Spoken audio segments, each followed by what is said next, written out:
Welcome, everybody, to Stay Curious. I'm your host, Mark Marquette, and we're broadcasting live from the American Space Museum in downtown Titusville, Florida, where it's been a rather warm day. And next to me is one of my friends and yours, Mr. Burt Dicht. Hey, Mark, how are you? Kind of a warm day today, huh? Yeah, it's okay. I don't mind. Yeah, we don't I'll mind at I'll all. take warm over cold any day. That's right. Well, we've got little Mia here to kick the show off. There's Mia up there in Macomb, Michigan. That's Dave Stangy's little granddaughter, and Dave sent that to me. Said she did this snowman, and she That's has a a special name for that's a him. pretty impressive snowman. She calls him Neil Snowstrong. Neil Snowstrong. Neil Okay. Snowstrong. Okay. Okay. So, little Mia, hope you're watching there. Boy, remember the days all bundled up like We'll that. have to send her a space helmet to put on top, right? Yeah, we Yeah. might do that. Well, Yeah. we're gonna go back in time a little bit with Bert to what sparked his interest in his spacey career, and Bert, like I say right there, and we're gonna go back in time when you and I remember this Apollo Oh, 8 occasion, and momentous. bundled up like that for me in Northwest Ohio. Where'd you grow up? Philadelphia. Oh, so you're used to I'm used to snowsuits and snowball fights and all that good stuff. absolutely. Yes. Anyway, Bert, we're always happy that you're here. You're the National Space Society's managing director, and tonight he's a host of his own space forum. I watched this last year. Larry Boyle does a great job with Yes, he the does. year. In fact, I want to take notes and watch the reruns We've so we can done do a it show like that. now 5 years. This will be the fifth year we've done it. Larry does a great job of just recounting everything that happened over the course of the year, and it's become very popular with our. So we do it every year now. Good, Yeah. good. And Anyone's how do I watch it? if you do need to register, so just go to our Instagram or Facebook or LinkedIn site for the National Space Society, and you'll find the link to register with a Zoom webinar. Real easy to do.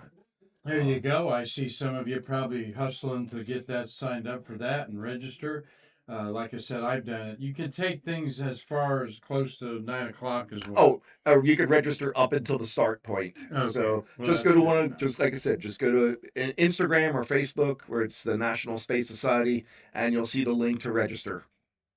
Great. And when you watch it, you'll probably be a little envious of your backdrop. It's not a green screen like we have today. No, You've no, got some of your artifacts my there. models, yes. Yes. So all of you, this is what spaceship is this, and where is this? And I'll bet some of you will jump on that right I'm away. sure. Just want to say hi to Rosalie Jubilee and hit my live chat again. Tom Celentano, he said it's cold up there in Connecticut, Oh, okay. and having a Tom and Jerry on a cold Minnesota afternoon. Okay, Mark Thal. Not sure what alcohol that is. I assume it is Tom and Jerry. But Tommy Usiak, Hey, Tom. he's up there. He grew up in Lancaster. Yeah, they're not far where From they're Philly, not yep, far where I grew 65 up. miles. Yep. Dave Stangy says, thanks for showing the snow astronaut today. Oh, show it to her. So good job there, little Mia. And you keep Grandpa straight up there and make sure he gets down here for Shuttle Fest next year, though. So, yeah, we're going to look back in time a little bit here in a minute. This is always an amazing shot to me. That we say that's you in the red and me and my little brother in the Fred Flintstone pajamas there. But the traditional TV of the day. Yeah, that is. I love that television. Yeah, Yes. that was a With the expensive portable one like that. with the ears. Yeah. Yeah, on Handle top. on it. Yeah. Most TVs were a piece of furniture that had a Yeah. phonograph turntable on the other side and radio. So, but you're going to catch up some news with us, Bert. Take it away, buddy. Yeah. So I was catching up on some of the news, and that spacecraft is actually the Chinese Shenzhou 2022. So you might have heard that one of their spacecraft was damaged by space debris. For their astronauts on their space station were stranded. So the Shenzhou 21 crew came up, and the Crew 20 left on that one, and then the Chinese sent up 22 so that the Crew 21 has a way to get home if there's an emergency. That's a picture of 22 approaching their space station now. And this week I saw Boy, that's a rare yeah, photograph to find. yeah. Well, I saw an image that they did a spacewalk. The crew did a spacewalk this week and inspected the Oh, 20 did they? spacecraft. And there was significant damage. Huh. So they weren't going to risk having their Chinese astronauts come home in that. They do intend to bring it back without any people in it at some point, but they were doing some other work on the space station and decided to really inspect the spacecraft, and it was damaged. Huh. So I'll check that out. yeah, for the check that vision this out. week. Yeah, I thought that was really interesting because you think about the challenges of space and living and working in space, and space debris, it can be a real issue. Becoming a bigger Yes, issue every orbit, quite frankly, yes, probably. So, but we'll update you with that. I'll yeah, dig into that a little bit tomorrow. Thanks for telling us that. And here's a happy American. yeah. That's astronaut Johnny Kim. I think he's an extraordinary individual. I've been following his career, and he and his two crewmates landed on the 9th, just a couple days ago in Kazakhstan, after spending 245 days on the ISS. And if you don't know his background, he enlisted in the Navy out of high school, became a medic first, and then went to SEAL training and became a Navy SEAL. Wow. Yes, very impressive. He actually got a commission through a special program that the Navy has, but went to college, got an undergraduate degree in mathematics, and then went to Harvard Medical School and graduated from Harvard Medical School and Wow. becomes an astronaut after that. Yeah. So he's had a pretty extraordinary career. I believe he's got two daughters. I don't know. And Yeah, I know he's married two. I yeah. know he's got two, maybe three daughters, but he's a family man And he's too. holding one of those dolls, right? Yeah, nesting dolls with Yes. his face on it. That's, Yes, that's pretty nice. We've got one of those in our Karen Conklin Women Gallery in there. So he looks pretty good after 245 days in space, Yeah, right? 8 months. Okay, Yeah. an extended mission. They're going longer than 6 Yeah. months now up there, and of course they can't walk. They have to be pulled out of the Soyuz, put in a lawn chair, Yes, and wait for their bodies to get acclimated to gravity before they walk around, which is some within a half hour, I understand, right. but still, Amazing. yeah. Yes. 10 humans orbiting Earth, 642 in all eternity. Okay, you got 3 on the Soyuz on the Shenzhou 21. That's coming back, like you said, in the they got the 22 up there to bring them back. MS because the rescue was their spaceship. That is correct. Soyuz MS-28's been docked up there about a week. Okay, with Williams up there. Christopher Williams is the new American up there.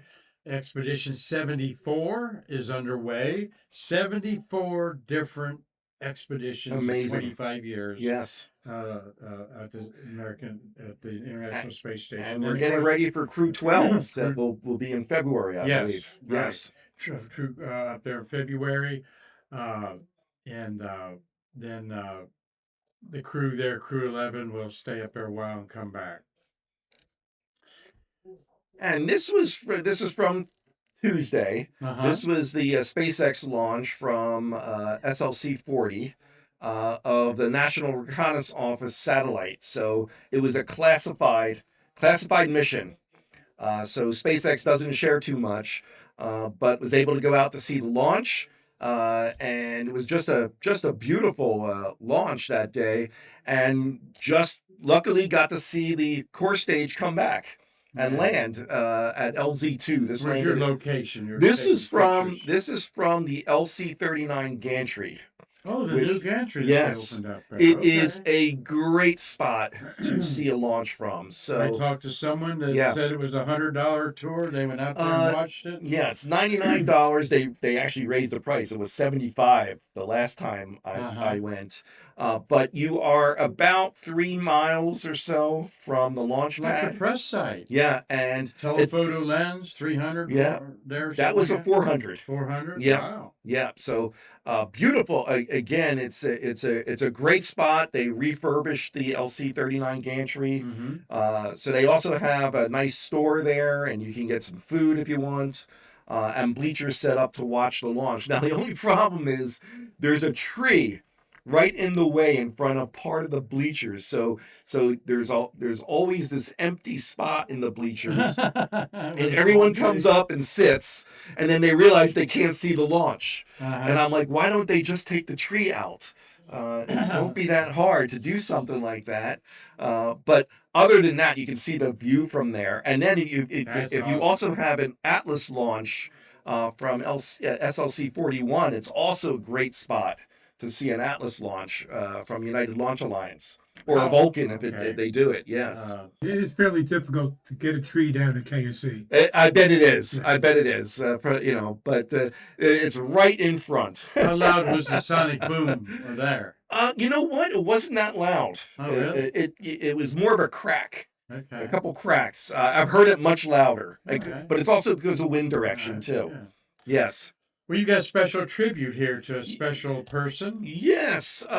People might not recognize this individual. His name is John Noble Wilford, and he But they was know his book. he was the science writer for the New York Times who covered the Apollo landing. So if you ever look back on the front page of the New York Times after the moon landing, after Apollo 11 moon landing, his is the only byline on that page. Wow. And he wrote this book, which I have here as well. And this was the first book I ever got on the space program. I was 10 years old.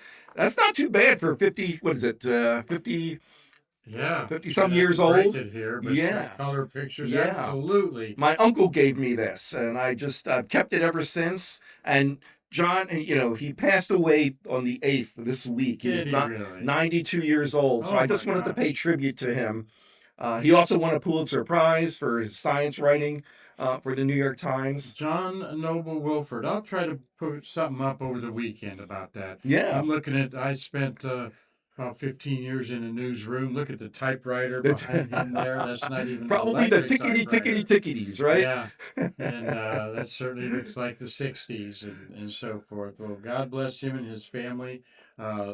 Lots of times on social media Yeah. sites that we frequent, people say, what's a good book to read about the Apollo moon landing?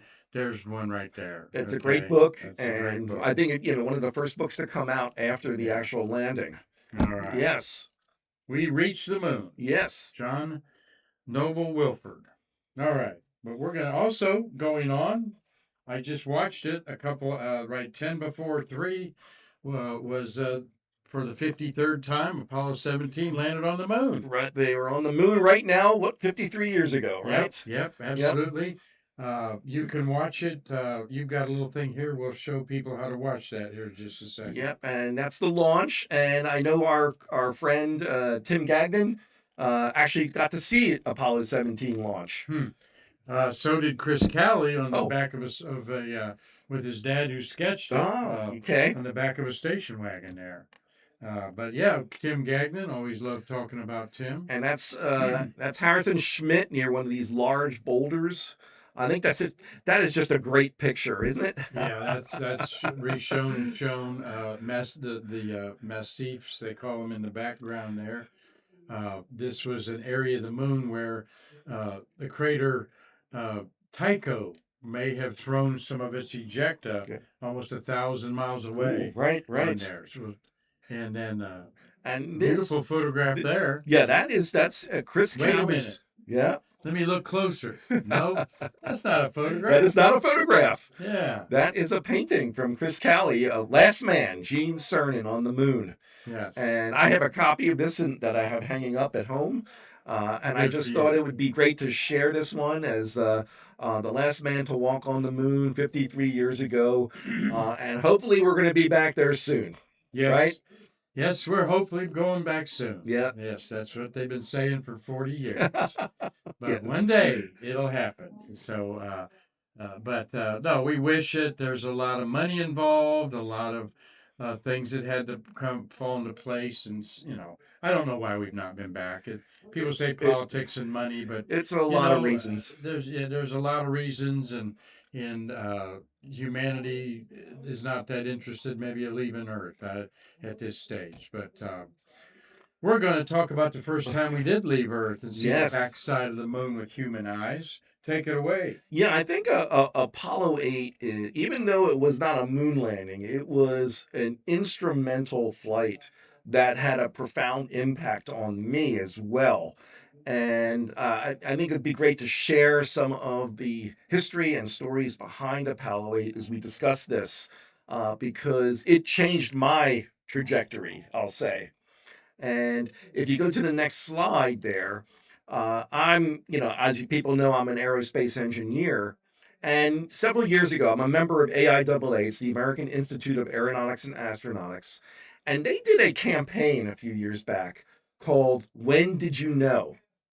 And they were trying to hear from aerospace professionals about what actually transformed their passion or ignited their passion for the field of space. And for me it was Apollo 8. And you showed that picture of watching watching the Christmas Eve as Apollo 8 is around the moon. I remember this. It was Christmas Eve. I heard the television on in our living room, and my brother was watching. My oldest brother Jerry was watching the TV, and I came in and asked. I said, "What's going on?" And my brother said, "Oh, Apollo 8 is in lunar orbit around the moon." And I'm like, "What?" I had no idea. Didn't pay any attention. I was 9 and a half. I didn't know anything about the space program. And from that moment on, I was transfixed. I said, "They're around the moon." I couldn't even, even at 9 and a half, I was trying to grasp all that. And I think from that moment on, I knew that's what I wanted to do. I became immersed in the space program.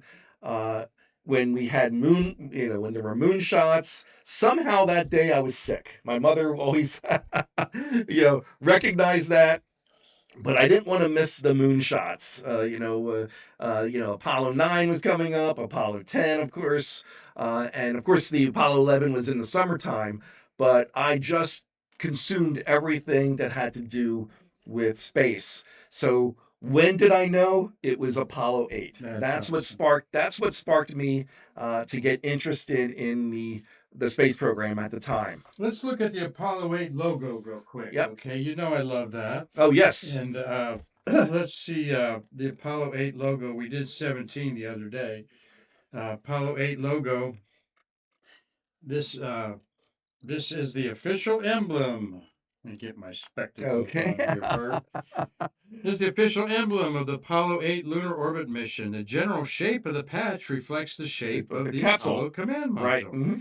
It is also roughly in the shape of A, representative for Apollo. The red 8 denotes both the mission number as well as the circumlunar flight path of the mission. Right. The design is based on a sketch by Jim Lovell. Oh, okay. I didn't know that. The artwork was designed by Houston artist and animator Bill Bradley. The final artwork was made by Gene Rickman. 3 people designed that. That's nice. No, I mean, very as simple clever. as it is. Very simple. Shape of the capsule, the 8 representing the flight, and then the trajectory of the flight itself going around the moon. Yeah. I love the 8 in there with that. Yeah. And I'm so glad that we're all watching today. I got Carlton saying some good things there. Dave Stange followed it very closely. He was turned on also. And yep, and Steve Jokums, these are our heroes. None of these were left. This was one of the crews that was all together 2 years ago. Right. All these Oh, gentlemen died we've within the past two we've years. lost them all. Yes. Uh, and Yes. uh, and of course, our green screen here. That is That is the Apollo 8 command module. and of course, Steve Jokums. You can't get nothing by him. Anything having to do with Illinois for sure, because that is located. It's in Chicago at the Museum of Science and Industry, or I believe that's the name. Did you take that picture? I did not take that picture. I got that from the website. Okay. And yeah, I've never been to that museum and seen Apollo 8 there. Oh, yeah. So I'll have to do that sometime. Road trip. Yeah. Yes. I'd like to Yes. do that. What I'm going to ask Steve Jokums is we see the photographer in the reflection there between us. So, Steve, if I'm looking out that window in the reflection, what am I looking out at? Outside the museum. Oh. You see the window there? Yeah, I do see the window there. So if I go, it's right behind the photographer. So if I turn around and go up to that window, Steve Jokums is going to tell me what I'm looking at there. So, but we love our spaceships in captivity. You know, some of them Spaceships in captivity are getting long in the tooth. You know. Yes, yes. They're and a lot of them they've gutted some of the cool things out of them there. So, well, let's have you talk about your Apollo 8 story here. Yeah, so some people might not remember all this that happening, but back in August of 1968, there were a couple things going on. The lunar module. Who's this guy? That is George Low. He actually ran the Apollo program. So he took over for Joe Shea after the Apollo 1 fire. So it's his mission to make sure everything was on track. Mm-hmm. And he faced a couple of challenges back in the summer of 1968. One being the lunar module was behind schedule. Mm-hmm. So they had Apollo 7 planned for October. There was Apollo 8 and Apollo 9 that were planned to do some testing of the lunar module in orbit. You know, they weren't planning on doing anything more than that. But it was clear that the lunar module was not going to be ready in time to fly in 1968. So George Low was looking at that, and there were a couple other things that were weighing on his mind. So there's the lunar module that eventually flew on Apollo 9. So that was the one that was behind schedule. So that was one issue he was facing. And the other one. Then, of course, it was the Russians. So the Russians had launched their Zond spacecrafts. This was Zond 5, which was a circumlunar flight around the moon. It actually had several tortoises on board. Yes. Right? So first creatures, they brought it back safely. They brought them back safely, yes. And so that happened in September. But what they were getting from the CIA was information that maybe the Russians or the Soviets were going to try to launch a cosmonaut around the moon. And, you know, circumlunar, not going into lunar orbit, but they didn't think there was any, people wouldn't recognize the distinction between orbit or going around using a free trajectory.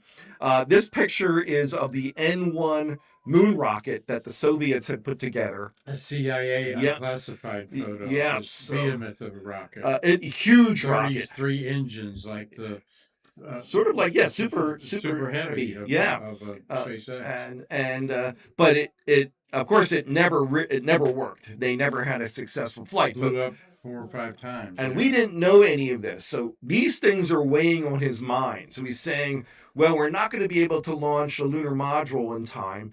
What can we do to keep us on track? And program manager. We want to make sure we're on track because we hadn't had a launch since the last Gemini flight. You had the Apollo 1 fire. Mm-hmm. Apollo 7 hadn't flown yet. And they were still having some issues with the Saturn V. So what did George Low think about?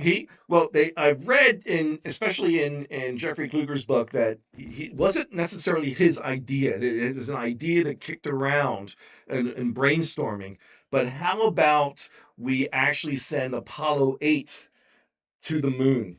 If assuming Apollo 7 is a successful flight and the command service modules check out, let's go right to the moon and send the astronauts there. And of course, this was a really radical idea. So he kept it very quiet. He took it first to Robert Gilruth and to Christopher Kraft and pitched it.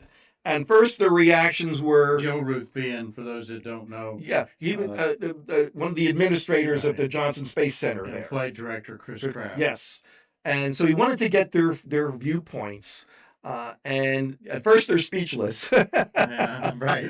But what he was saying made sense. And they're thinking, okay, we don't want to make a decision now. Let's think about it. What are all the things that we have to do? Because remember, this is August.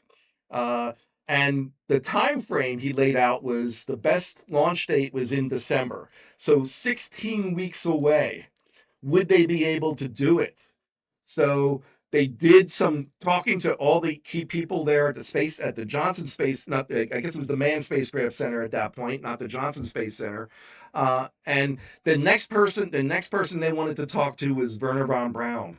So they went off to Huntsville. Because they've never done an all-up launch of the Saturn Saturn V. V rocket. Now, Miller was involved in this too. But George Miller was actually NASA deputy at NASA Washington. headquarters. Yeah. So, but they went to von Braun first and said, "What do you think?" And he assured them that the Saturn V would be ready, and he was all for it. So they're getting all their ducks in a row before they have to go and pitch Miller and James Webb, the NASA administrator. May I interject one other thing? Yeah, sure. With Apollo 6 was the only all-up test of all three stages, and the third stage didn't fire, and a translunar injection they wanted. That's right, the J2 engine. Yes, did not fire. Yep. So yet they had some pogo. There was that didn't blow up or anything. Yeah, it was giving a pogo effect of the rocket. So there were some issues with the first all-up test of the Saturn V rocket with Saturn VI, and this was going to be. They felt confident enough, even though that J2 engine didn't fire for the translunar injection. They said, let's just do it anyway. And well, they figured out what was wrong with it. They knew what was wrong with it. Total confidence in finding what went wrong, but there were 3 or 4 major anomalies on that. That was the other. The devil's advocate said, look, we need another all-up test on manned. We're not going to put 3 people on that. It didn't work. But phenomenal. Von Braun said it's going to be ready to go. Thank you for letting me share that. Yeah, oh, absolutely. All the context is important. Because this is a big decision. So they actually have James Webb and Miller coming to Houston to brief them. And again, Miller was the one who was really against the idea. And, people were worried, what if something happens to the astronauts? It will destroy the moon for people. They'll be up there circling the moon. Yeah, right. And that brings up this slide to show you one of the other big issues. Yeah, one of the main concerns was the service propulsion system on the Apollo Command Service Module. So this is that big rocket engine at the bottom. And if you're going into lunar orbit, you have to fire this to slow down so you can insert yourself into orbit. But then the real key is you need to do what's called a trans-Earth injection. Just like the translunar injection, you have to fire that service propulsion system to pick up the speed you need to get out of orbit and send you back to Earth. What if that doesn't fire? And that was a real concern. And one of the things I was looking at in doing some research for this, remember the movie Marooned? Yes, absolutely. Yes, sure. Where the Iron Man, where they're trying to come back after being on the space station and their service propulsion system engine doesn't fire. And so I was looking into, was that a feasible reality? And it was. Even though the SPS used a completely different kind of system. It didn't need an igniter system, and it didn't need any pumps. It used hypergolic fuel.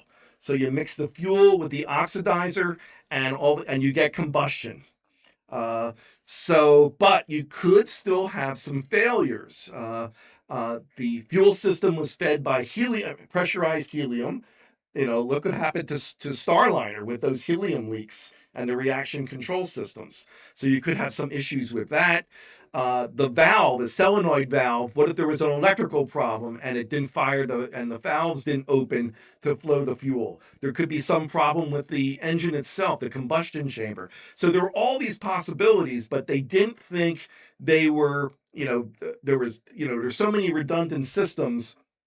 They did not believe that would be a challenge. So they had to overcome the SPS thing in order to do this. So James Webb, again, an NASA administrator, he realized at some point he might have to make a gamble, take some risks in order to get us to the moon. Miller was finally convinced, and then James Webb took it to President Johnson.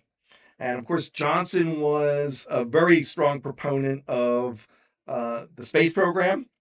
He was finishing up his term. Nixon was the president-elect at this time, but the decision was President Johnson's. And when I was studying for my master's in history, I had a professor who always liked to ask what-if questions. What if Nixon had been president at that time? Yeah, I don't know whether he might have approved it or not. Johnson refused to run. Yep. And the election was in 68, Yep. November. Yep. So really interesting, but they ultimately decided, obviously a major milestone was Apollo 7. So they had to make sure, that had to be a nearly perfect, flawless flight. Mm-hmm. Well, we had some good comments from some of that the Saturn V confidence came from Apollo 4. It was a good flight, but 6 had a couple layers that 4 didn't have on it. But yeah, it was, again, the NASA taking slow steps to assure things. But this was a big leap. This was a big leap. But then you also have to think about the crew, right? So we could start. 7 was a perfect flight. Yeah, 7 was a perfect flight, but the crew had basically 4 months to get ready. And of course, we know the crew. Frank Borman was the commander. James Lovell was the command module pilot. And Bill Anders was the lunar module pilot. A rookie, yes. 2 Gemini vets and a rookie. So it's interesting. Yeah, there's Jim Lovell and Frank Borman. What was interesting, you're saying? Well, it's interesting that Jim Lovell was not originally on the flight.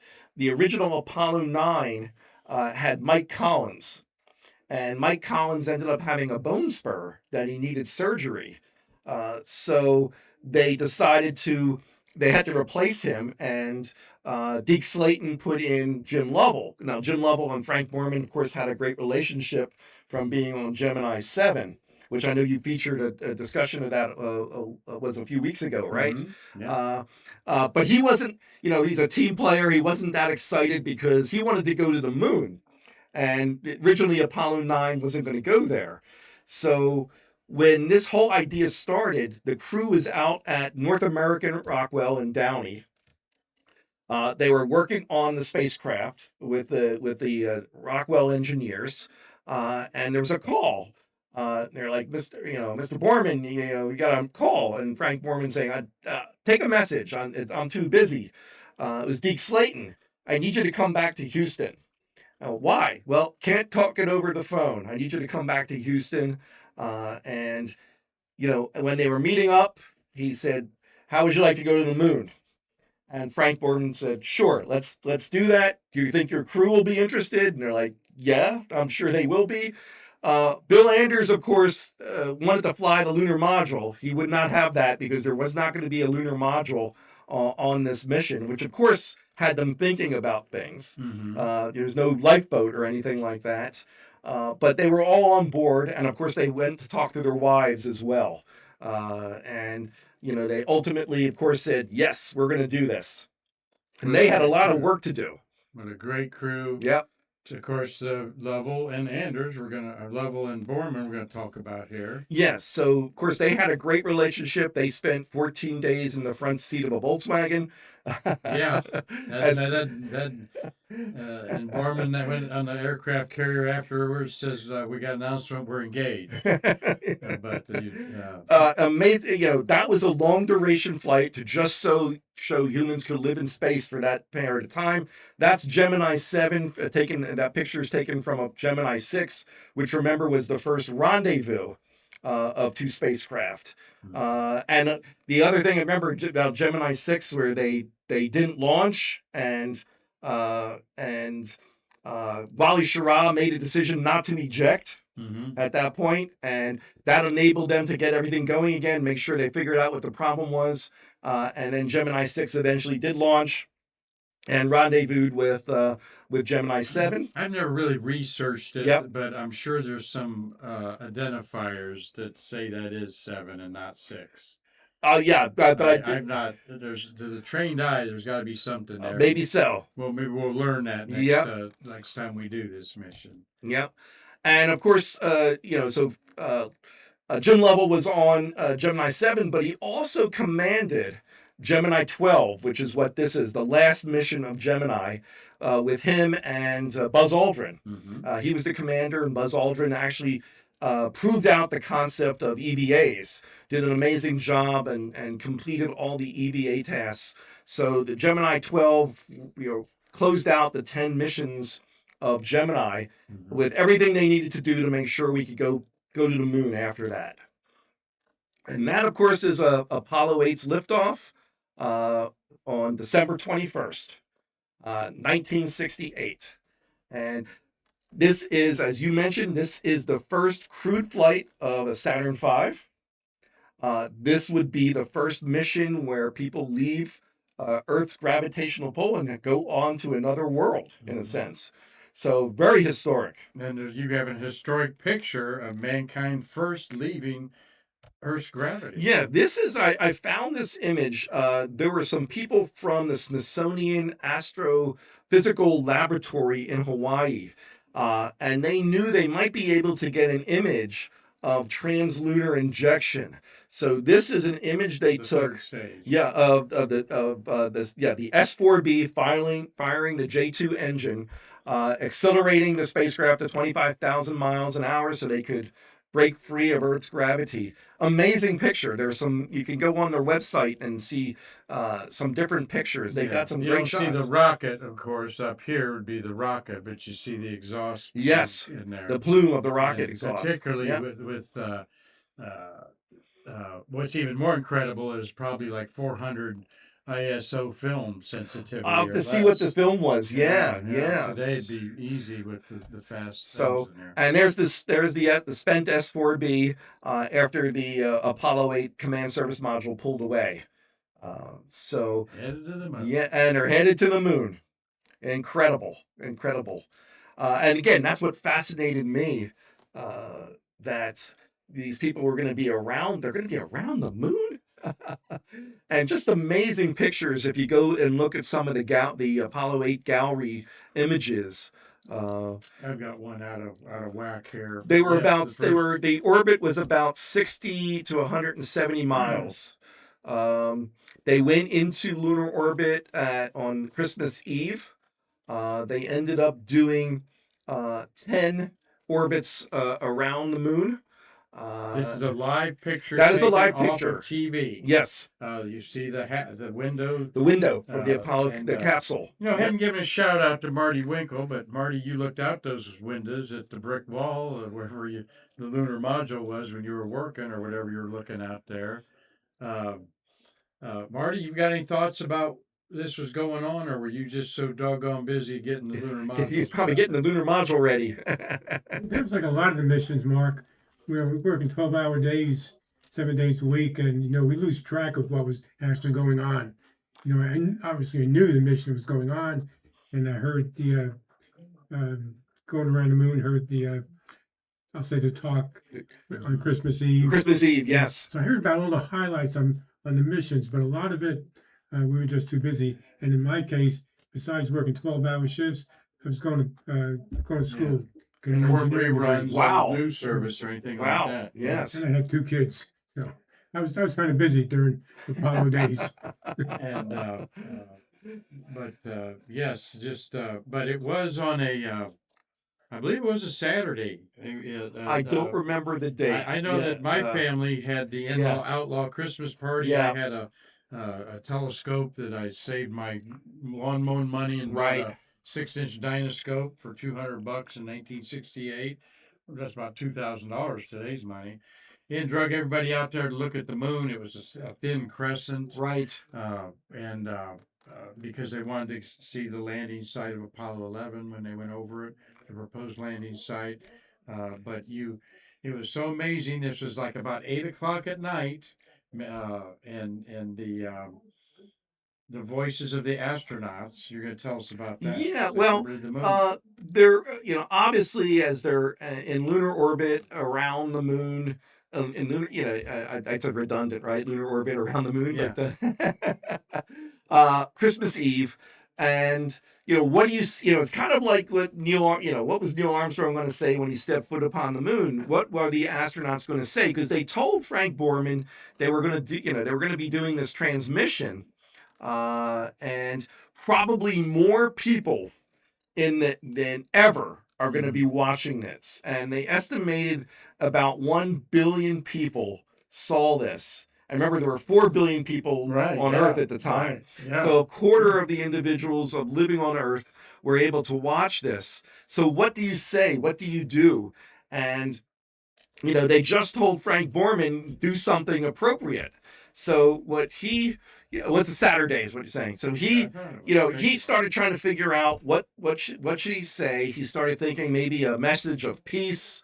But remember, the Vietnam War is going on. He didn't know if that sounded right. So he started asking a few people. And then the wife of somebody, her name was Christine Layton.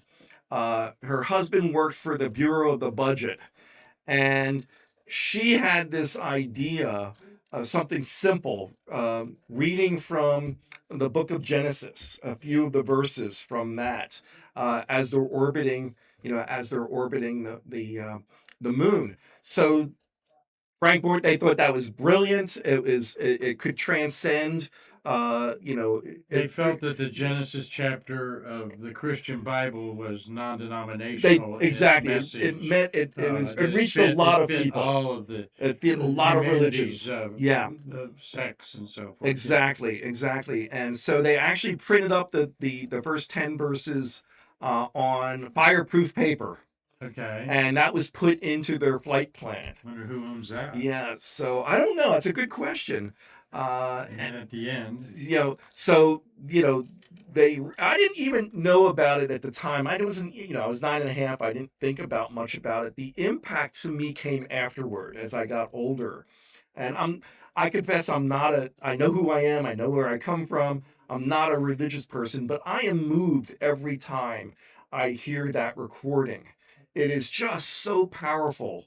The imagery of light and dark and seeing the earth and how blue it was and so on. It really has a profound effect on me. And of course, the how Frank Borman ended up, how he closed out, still gives me chills. Where he says, "And from the crew of Apollo 8, good night, good luck, and Merry Christmas, and God bless all of you on the good earth." That's just so amazing. yeah, on the good earth. On the good earth, you just Yeah. feel so good about that, right? Yeah. And I don't know whether they in reading Frank Borman's book and Apollo 8, the impact was incredible on Earth. I think it was a pretty impressive reaction to it. How it was showing. They had a live camera. Yeah, They would go outside and show the window. yeah, You see the earth at times. But chilling to it's me chilling. And was watching the moon slowly that's move right. as You see the moon going by. the Yeah, craters below. They would when they're right yeah, over it, the craters below were just slowly moving. And it's a 2-hour orbit around the moon, 90 minutes around the Earth. We're bigger, gravity's stronger, whips you around faster. yeah. So it's a 2-hour orbit, And I was Just a little bit incredible. older than you, but mesmerized. Marty Incredible. said it was a Saturday. I'm sure it was January or December 24th, 1968, a Saturday night, and we is just something I'll never forget, and It was just an incredible experience.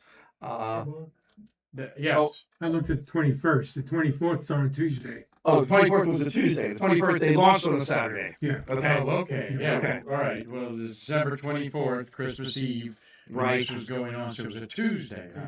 Yeah. Okay. All right. Doesn't matter when Christmas, you lose track of the days and that. But yeah, and each astronaut read a little segment of Genesis as the moon is moving beneath them. And it was really It's very powerful. yeah, and you can see that. We'll show that always every Christmas Eve. I put that up on our Facebook page on there. So of course, as they completed their 20th, their 10 orbits, the big milestone was, as we talked about, that surface propulsion system, was trans-Earth injection. And the astronauts are getting ready. They're preparing. Of course, this happens on the far side of the moon. So it's when you're not in communication with mission control. So that would, they don't know if it's going to actually fire. Only the astronauts will know that. So they sign off. Everything goes, everything goes dark in terms of the communication. And mission control is they figured around 12 minutes or so, 12, 13 minutes. So mission control is, Houston, Apollo 8, over. They're not hearing anything. And they also don't have, there's also a signal that they would pick up. A lot of static. Yeah. So they're trying again, Houston, Apollo 8, over. And then finally, they hear this voice, and it's Jim Lovell, Houston,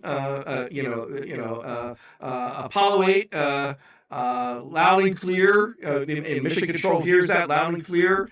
And then, Jim Lovell makes a great comment. Roger, please be informed that there is a Santa Claus. So saying that the spacecraft is doing well, trans-Earth injection was successful, and they were headed home. And there was an eruption in mission control. Everyone was cheering that on because that was what they worried about, and just exciting. So perfect orbit, yeah, or perfect trajectory back to after orbit. 20 hours in lunar orbit, they were on their way home. Great. Yes, amazing. And of course, we can't end this without talking about one of the most inspirational images ever taken, probably. And this, of course, is Earthrise. And this is the actual format of the image. We, of course, see it rotated 90 degrees. Yeah, this is how it was actually taken by Bill Anders. Bill Anders, yeah. Yes, and nobody, of course, you didn't see this image until they got back, and it was produced. Not rehearsed. This was all, not rehearsed. They're, Bill Anders' comments, well, if you hear the transmission, oh, isn't that pretty? And he took the picture, not knowing that the impact it would have. And when people see the fragility of Earth there, this blue and white against the darkness of space, it really changed how people thought of the Earth. And it said it inspired the environmental movement. One of the most, one of the most influential, an image that changed everything and how we look at the Earth. And profound impact on Bill Anders there. Yeah. So, but this is a quote. I think this is the exact quote. I've seen it said at different times. This is afterward when he's back on Earth, and we came all this way to explore the moon, and the most important thing is we discovered the Earth. And I just think that's a really powerful statement when you're looking at that image, right? It is, and we're transmitting back and forth to the moon. It seems, Marty, you seeing the echo comments there that some people are experiencing echo. It has to be on their side, Mark, because we only have one mic on, unless I put mine on like right now. Interesting. Okay. So we don't have an echo. Sorry about that. We don't know what's going on. Marty's not. Okay. If I think it's just RT Jubilee, Yeah. and I think no. There's others commenting. There are a about few commenting on it. Yeah. I could joke, echo, echo. Hopefully we can get it worked out. Watson's commenting. But that's okay. Sorry about that. Yes. The low Cliffy down there in Pomona, Australia.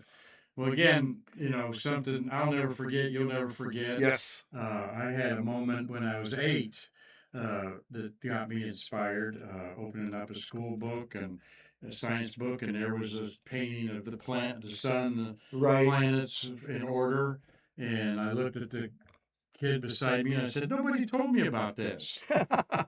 In second grade. And I didn't know there was planets and all that stuff. Right, You know, right. the kids grow up different now. Yeah, absolutely, absolutely. But, Now, there's the Apollo 8 spacecraft as it's being put on board the USS Yorktown, which picked the Apollo 8 astronauts up. So the part went around the moon. Pretty cool. And then, of course, I think the next picture is of the astronauts as they're talking to the crew of the Yorktown. Borman used to grow a beard in space. He did on 14. Oh.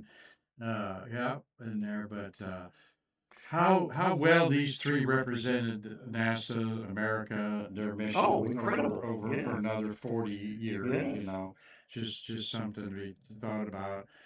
Frank Borman, very interesting man. Frank Borman would then be sitting in the Oval Office with Richard Nixon For Apollo 11. Apollo 11 being his personal docent for it.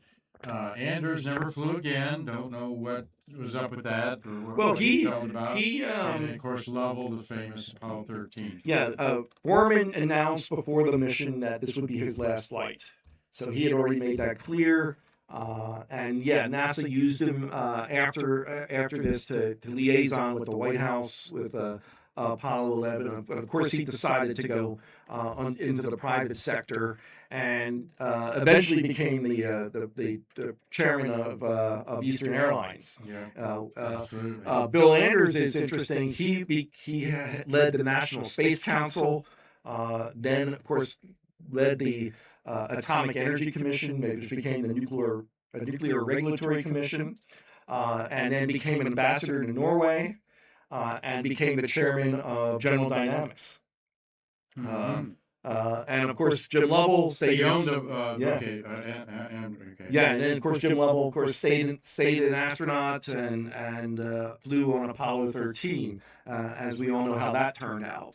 And hit the Hollywood scene as the main source of Tom Hanks's great Apollo 13. Oh yes, absolutely. Which people love that in there. Yeah. So and then the turmoil of 1868 was quite a year. An amazing year. Now, this cover from Time magazine, where they're the Men of the Year for 1968. I have to tell everybody, I won a Trivial Pursuit contest. Okay. Did you? When I worked at Northrop, we used to play once a week Trivial Pursuit with a bunch of the people there. So we had 4 teams of 2, and we would go through lunchtime and have a lot of fun. Right. So getting to the last question, and my teammate was Laura, and the question came up, what was the occupation of the men who were named Men of the Year in 1968? And everyone's looking around, and Laura's saying, do you know? I'm like, astronauts. Yeah. So we won the game because of that. So they were Men of the Year in 1968. I actually have this Time issue. And as you said, it was 1868, 2 assassinations, Bobby Kennedy and Martin Luther King, and then the racial riots in Chicago during the Democratic Convention. Yes. And the Pueblo was seized early, the Tet Offensive, Soviet Union invaded Czechoslovakia. So it was called the Incredible Year, a year of tremendous upheaval in the United States. And this was a telegram that Frank Borman was sent. Just a citizen said, "Thank you, Apollo 8. You saved 1968." So I think that's become yeah. the slogan of the whole Right. program there up to that, Right. for sure. Yeah. And just chill. I'm getting goosebumps because we lived that, right? We lived. And I remember it and distinctly. the passion, the patriotism, the wanting to beat Russia to the moon. 53 years later, with Apollo 17 now on the moon, 53 years ago. Yeah. Really didn't matter if we No. beat Russia to the moon. What would have changed? I don't know. That's kind of Interesting. So I do encourage everybody. Frank Borman has a great autobiography called Countdown, I He think actually it's, had a automobile car dealership empire in oh, did he? yeah, Okay. South Carolina. Yeah. My cousin, she actually worked for one of his dealerships. Oh, wow. Okay. And one day I saw her, and she had an autographed picture Oh, of the wow. Apollo 8 crew. I got somewhere. That's for 'em to nice. sign. Yeah. I never met Frank Borman or Bill Anders. I've met Jim Lovell multiple times. Mm-hmm. Would have loved to have met him, and How was Lovell when you met? always great. It was typically through some astronaut scholarship foundation events. There was one time we went on an event where we broke into groups and we were escorted by different astronauts around the Kennedy Space Center. So Jim Lovell, there were about 6 of us and Jim Lovell. So that was pretty amazing. And he was just showing us around. Kind of nice. Okay. Yeah. And you've got another. Yeah. I really think if you want to know about Apollo 8, I'm going to do a shout out to on Jeffrey Kluger's book. You might recognize the name. He also wrote an amazing, the book about Apollo 13 with Jim Lovell. And this really goes into the detail behind a lot of the things we discussed today. Mm-hmm. So definitely recommend that. I was actually texting with him the other day and told him I was going to do a shout out for his book. He just wrote a new book on Gemini, by the way, because it's kind of an underappreciated program. So definitely recommend Apollo 8. And I know you'll enjoy it. Makes you think about all those things that happened. Amazon can bring it under your tree just like that. So check it out. Absolutely. I'll be looking for that in books that we get through the door there. I haven't read that one. Never read that? Okay. No. And even had it signed by Jeff. even had it autographed. Yeah. Show that off there for you there. Jeffrey Kluger, hope to meet you. He's I bet, he's the also the science writer for Time Magazine. All right. Yeah. You're certainly welcome to sit here beside us. So Yeah. stay curious. So thank you so much there. We got, Okay. what have I got? Just a few things, I guess, for Apollo 17. Yeah, but anything else you want to add? There's a beautiful capsule, in captivity. Looks like they got the hatch on it. That's good. There, these are always cool to see. Absolutely. I will now have to make a road trip. Maybe we can do a remote. Yeah. Maybe we can do a remote from there. Well, we get up to Chicago, and Steve Jokums will be showing us around the town there. Sure, he's a big supporter of the Yerkes Observatory. Oh, right. Okay. Up there. So, let's see. Tom Celentano says Genesis by Robert Zimmerman was also excellent. Oh, okay. Okay. Robert, was that actually Bob Dylan? Robert Zimmerman? Oh. Wrote that book? I didn't know Bob Dylan was into space there. Anyway, thank you so much. Yeah, Good job. Burt amazing. Coming every month and doing his, he gets to travel a lot for his job. We're going to give a plug to you and your podcast here in a minute, but can't not talk about Apollo 17, the ultimate final chapter of the Apollo program's moon program. There's Chris Callie's Gene Cernan, Last Man on the Moon, with the Grumman logo. Yes. There that he made special for Marty Winkle because Marty worked on the lunar modules there. And I always have, when I get an Apollo mission mug and Apollo 1's not on there, I'm probably not going to buy it. Okay. Apollo 1's left off of a lot of the logos, Right. The memorabilia. Thank you, Chris, for honoring. And you had hanging up here in the office here. Yes. I sure do. Very nice. Firing room access badge. That's what it took to get in there to watch the launch from the big glass windows and so forth. Something that some of you like to collect. There's our crew. Yeah. Of course, Harrison Jack Schmidt. Jack's his Everyone called him Jack, his nickname. Ron Evans, and of course Gino, veteran of Gemini 9. Almost lucky he didn't lose his life with Gemini 9 yes. on that spacewalk with Tom Stafford. And of course, Gene Cernan also did an excellent documentary, a short documentary uh, later in his life, talking about it all. Many of you watched that. But you can watch what's going on right now with the boys on the moon and Ron Evans orbiting the Earth. Go to Apollo 17 in real time. We promote this a lot for Apollo 11 and also Apollo 17. Is real time, matching the actual hour of what's going on with photographs taken then. And I'm going to be watching some of this in the 3 long spacewalks, 7-hour trips on the moon they did. Remember one of the I don't know if this is Big Muley, but there's a big rock that they call Big Muley. Yes. Remember one of the spacewalks where they're singing, "We were strolling on the moon one day," Yeah, right. and it's in the very, very month of May. Oh no, December. Yeah. Yeah, Schmidt was saying May, like, and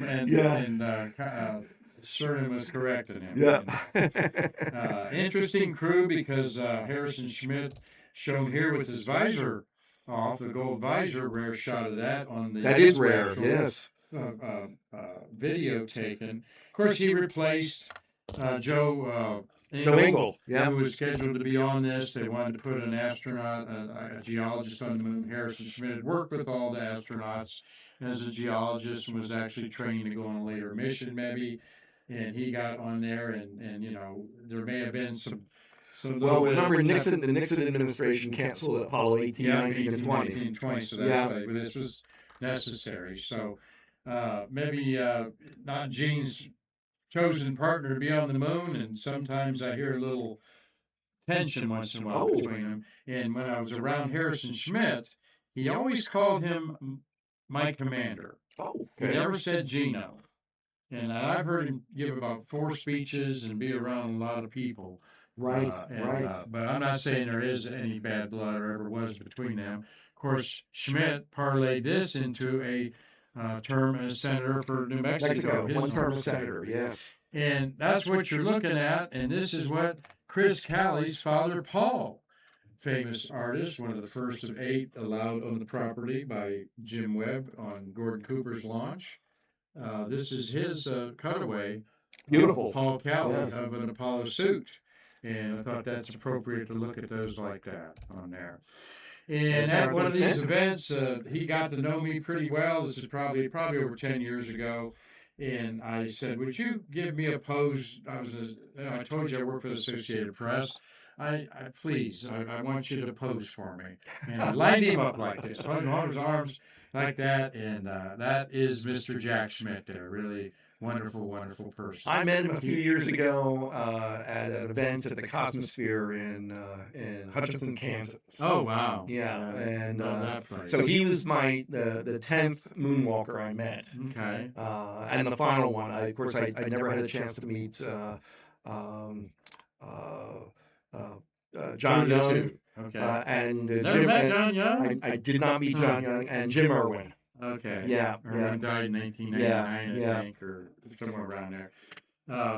This was where they had like 100 kids doing bottle rockets or something like, not bottle rockets, but making rockets. And this, but Jack does not like talking about his feelings or too much about going to the moon. His book, and when you buy it, you're thinking, oh my God, I'm going to really read some great memoirs. No, it's all about O3, oxygen 3 on the moon. Another element like H2O that's there for the taking that can help us colonize the moon. And it's a very technical with just a few little things, and but not too much. He's a geologist.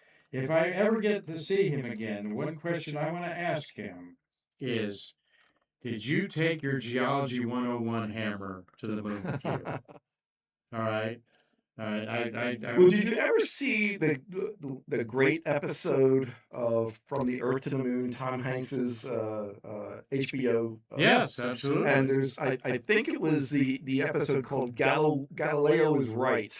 Yeah, 15. Apollo 15, where Harrison Schmidt's professor Lee Silver, Yes. is instructing the astronauts on what to do and how to observe and so on when they get to the moon. And you would think that, boy, that doesn't sound exciting as a TV show. It is one of the best episodes of TV you'll ever see. And A lot of comments. yeah. You see Earth to the Moon about Yeah. Apollo 8 and so Yeah. forth like that. And so there's one of the harvested moon rocks there. Look at the beautiful Marty, like the colors in that there. And then Marty, nice. we got some questions before we give some love to some of our artists there. Got a question from Fred Kilner.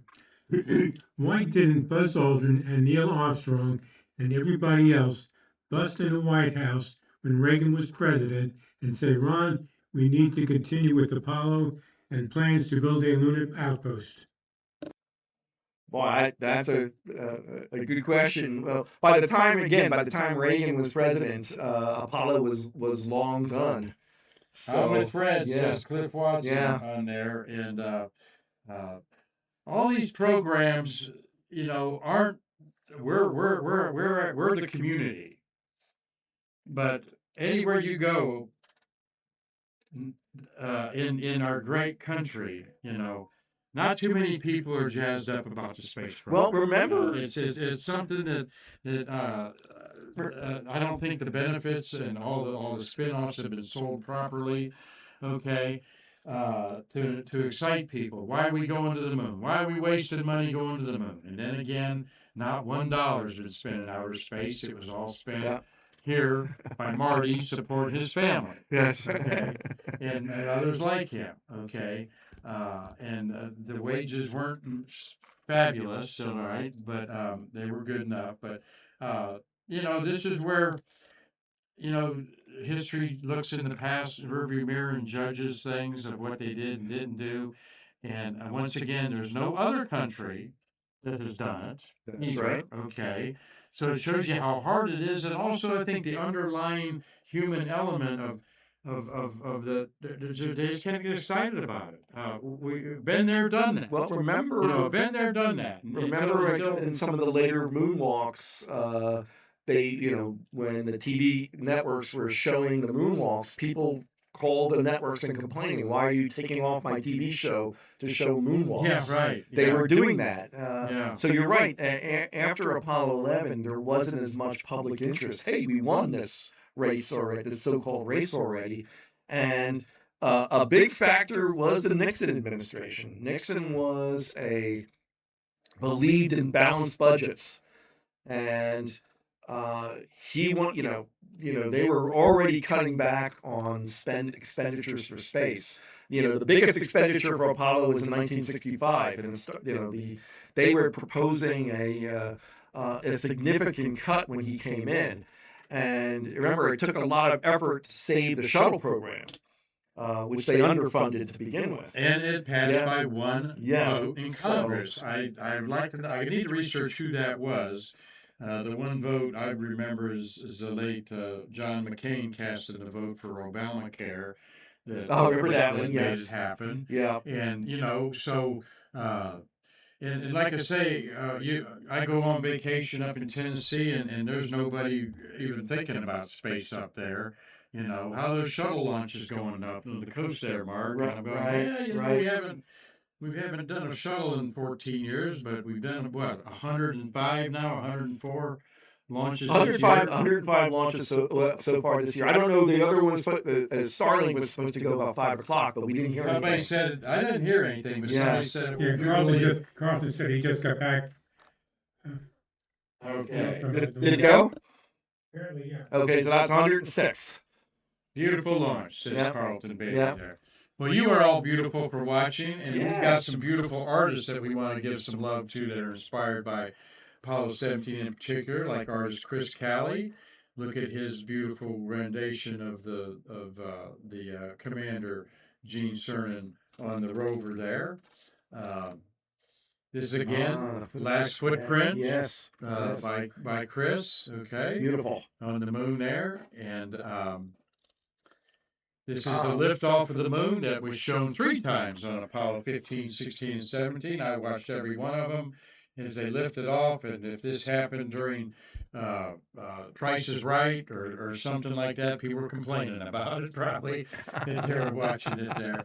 But there, Marty, that was Marty's going, nothing, that guillotine worked and severed all that electrical and plumbing and gas pipes and so forth there, and off they go. And very cool to That is watch. just. I love the video, and they use the video camera of it, and you could follow it. Yeah, up. they Yeah. learned to remotely Yeah. control it, and then they just let it, just looked around Yeah. for a while, and after a couple hours, they said, "Well, let's turn it off." Yeah. I don't know how long it lasted, but they could see some lunar day. This is another artist friend of ours. Um, what am I thinking of? Yes, Ronnie Woods. Oh, Yeah, Ronnie, Ronnie okay. Woods. Yeah. There you go. Yeah, Ronnie Woods. This is a watercolor of Gene Cernan, famous painting, famous photograph that Schmidt took. Kind of had to probably get low because the Earth's up in the background on this. If you take our logo away, don't see it there. But Ron Woods is a great supporter of us here. And Harrison Schmidt takes credit for this photograph, the most used photograph of the Earth. Beautiful. In anything. You see Antarctica at the bottom, of course, that's the Horn of Africa. Yes. In the Middle East there, Madagascar. But this was taken from their trajectory coming back on the way back from the moon. And Doug Forrest, another one by Doug here. This is outstanding. He had Gene Cernan actually saw this on this, and their thumbs up, mission accomplished on there. So Great. Doug Forrest is in Los Angeles. RG Jubilee was watching today. There again, Doug Forrest, his tribute to Apollo 1. Yep. Appropriately here on the ultimate mission, the last landing there. Never to forget Gus Grissom, Ed White, and Roger Chaffee and their sacrifice. Here are the 6 landing sites, okay? Apollo 11, 12, and 14, pretty much along the equator. Right. 16 was in an area, that's right, 16 is where that crater at the bottom, off to your shoulder, is Tycho. And 16 landed where one of those rays of debris that was excavated out of the moon maybe 50 million years ago was when this impact was, rather fresh for the moon. And the Descartes landing site was one thing there. They would like that one back. They thought there was cones of volcanism and so forth there, and though a false positive is sometimes as good as a positive result, they'd like to have that one back and go somewhere else. And then Apollo 17 went to Taurus Littrow, again looking at areas that were excavated at the edge of Mare Serenitatis, the Sea of Serenity. And 15 is the one that went the furthest, and my favorite, jumping over Hadley Mountain and the Apennine Valley right beside an old lava tube that collapsed back in the day. So, very good. There's the one you can buy from Chris Callie when he tells me how you can buy that. Thank you so much. Here we got Rosalie Jubilee, Dave Stange, Tom Celentano, Mark Thel, Steve Jokins, Tom Usiak, Carlton Bailey, Michael Bruno, Cliff Watson, mostly Park, Fred Kleiner. We'll all be watching you tonight at 9:00 tonight. Now, is there a rebroadcast of this? It'll be on our the NSS YouTube channel.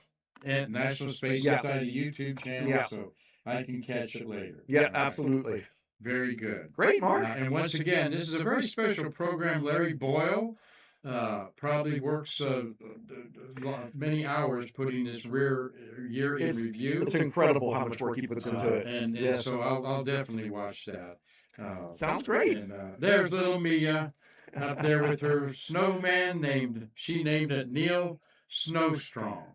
Okay, up there in Michigan. So, thank you, my friend. As always, my pleasure. Yeah, we appreciate what you bring to your program. Yeah, very enjoyable. And so, welcome. Thank you, everybody, for watching today on Thursday, December 11th.